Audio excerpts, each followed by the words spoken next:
75वें one महोत्सव के मौके पर मुख्यमंत्री सुखविंदर सिंह सुक्खू ने अपने आधिकारिक आवास ओक ओवर शिमला में बांध का पौधा रोपकर पौधारोपण का संदेश दिया।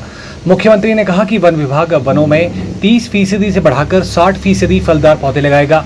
साथ ही सूखे पेड़ों को काटने और गिरे पेड़ों को उठाने की अनुमति फॉरेस्ट गार्ड और डीएफओ स्तर पर दी जाएगी। मुख्यमंत्री सुखविंदर सिंह सुक्खू ने कहा कि 18 महीने पहले हिमाचल में कांग्रेस की सरकार बनने के बाद विभागों में व्यवस्था परिवर्तन का दौर शुरू हुआ। उन्होंने कहा कि इस व्यवस्था परिवर्तन में वन विभाग में भी परिवर्तन आए। मुख्यमंत्री ने कहा कि पहले सड़क किनारे और ग्रामीण क्षेत्रों में गिरे हुए पेड़ों को उठाने की भी अनुमति नहीं मिलती थी। इसमें परिवर्तन किया गया है, जिसके चलते वन विभाग की रॉयल्टी 35 करोड़ से 70 करोड़ रुपए बढ़ी है। मुख्यमंत्री ने कहा कि सरकार ने तय किया है कि अब प्रदेश में फॉरेस्ट गार्ड 2 और डीएफओ 25 सूखे पेड़ काटने और गिरे हुए पेड़ उठाने की अनुमति दे पाएंगे।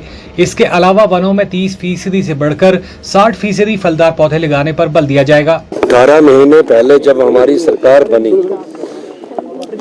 और मैंने मुख्यमंत्री के तौर पर जब शपथ ली, हमारे मंत्रिमंडल के सदस्यों ने जब मंत्रिमंडल के तौर पर शपथ ली, उस समय से हमारी सरकार सभी प्रकार के विभागों में आमूलचूल परिवर्तन करने जा रही है और वन विभाग भी उसका एक भाग है। मुझे खुशी है कि 75वें वन महोत्सव के इस अवसर पर जो हमने 1 साल पहले परिवर्तन किए थे, उन परिवर्तनों को हमने पहले पायलट प्रोजेक्ट के रूप में अमली जामा पहनाया।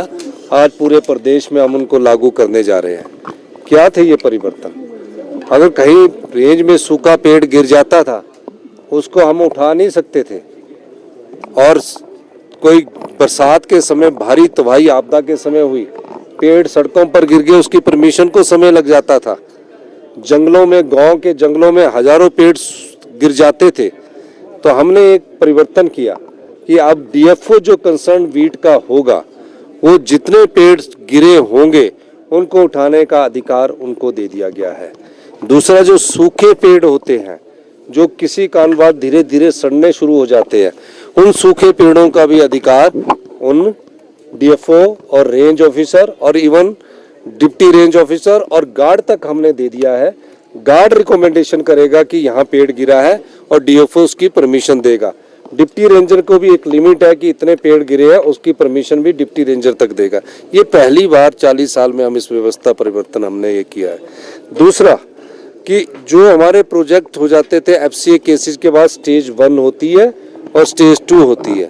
हमने कहा जो भी लीनियर प्रोजेक्ट होंगे, जैसे एनएचआई की 4 लेन बननी है, तो स्टेज 2 आने में 6 महीने लग जाते हैं, रोड खड़ा हो जाता है। तो जो भी रोड हमारे बनेंगे, उसमें भी डीएफओ को ये पावर दे दी गई है कि वो स्टेज 1 के बाद उन पेड़ों को कटवाने की अनुमति दे सकता है। तीसरा, जो महिला मंडल है, अगली बार उनको हम उनकी जो फॉरेस्ट बीट होगी, उसका कोई एक भाग उन महिला मंडल को फलदार पौधे उगाने के लिए हम देना चाहते हैं, और फलदार पौधे उगाने के बदले उन्हें पैसे मिलेंगे और उनकी सुरक्षा करने के लिए भी उन्हें पैसे मिलेंगे। इस प्रकार की नीति बनाने की हम अगले साल से सोच रहे हैं।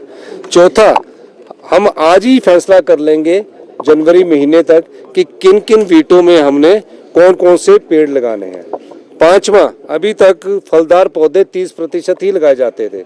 हमने फैसला किया है कि अगले 1 और 2 साल में 60% फलदार पौधे उस जिला की ज्योग्राफिकली के हिसाब से जंगलों में लगा दिए जाएंगे, ताकि जैसे कि शिमला जिला में कौन से फलदार पौधे होते हैं, कांगड़ा जिला में कौन से फलदार पौधे होते हैं, सोलन जिला में कौन से फलदार पौधे होते हैं, सिरमौर जिला में कौन से फलदार पौधे होते हैं, और जंगलों में जो हमारे पुराने जंगली जो फलदार पौधे होते हैं, उन सबको लगाने की हमने नीति का अनुमोदन आज किया।